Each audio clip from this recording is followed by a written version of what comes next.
बानी पीटीआई की फैमिली और वकला में से किसी को मुलाकात की इजाजत ना मिल सकी। अलीमा खान का बहनों के हमरा फैक्ट्री नाके पर धरना। अडियाला जेल जाने वाला रास्ता पुलिस ने एंटी राइट वॉल लगाकर बंद कर दी। बानी पीटीआई की फैमिली और वकला में से किसी को मुलाकात की इजाजत ना मिल सकी। अलीमा खान का बहनों के हमरा फैक्ट्री नाके पर धरना। अडियाला जेल जाने वाला रास्ता पुलिस ने एंटी राइट वॉल लगाकर बंद कर दी। बानी पीटीआई की फैमिली और वकला में से किसी को मुलाकात की इजाजत ना मिल सकी। अलीमा खान का बहनों के हमरा फैक्ट्री नाके पर धरना। अडियाला जेल जाने वाला रास्ता पुलिस ने एंटी राइट वॉल लगाकर बंद कर दी।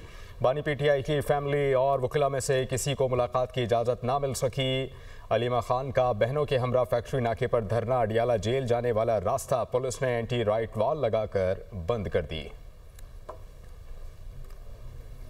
बानी पीटीआई की फैमिली और वकला में से किसी को मुलाकात की इजाजत ना मिल सकी। अलीमा खान का बहनों के हमरा फैक्ट्री नाके पर धरना। अडियाला जेल जाने वाला रास्ता पुलिस ने एंटी राइट वॉल लगाकर बंद कर दी।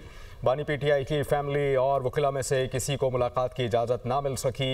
अलीमा खान का बहनों के हमरा फैक्ट्री नाके पर धरना। अडियाला जेल जाने वाला रास्ता पुलिस ने एंटी राइट वॉल लगाकर बंद कर दी।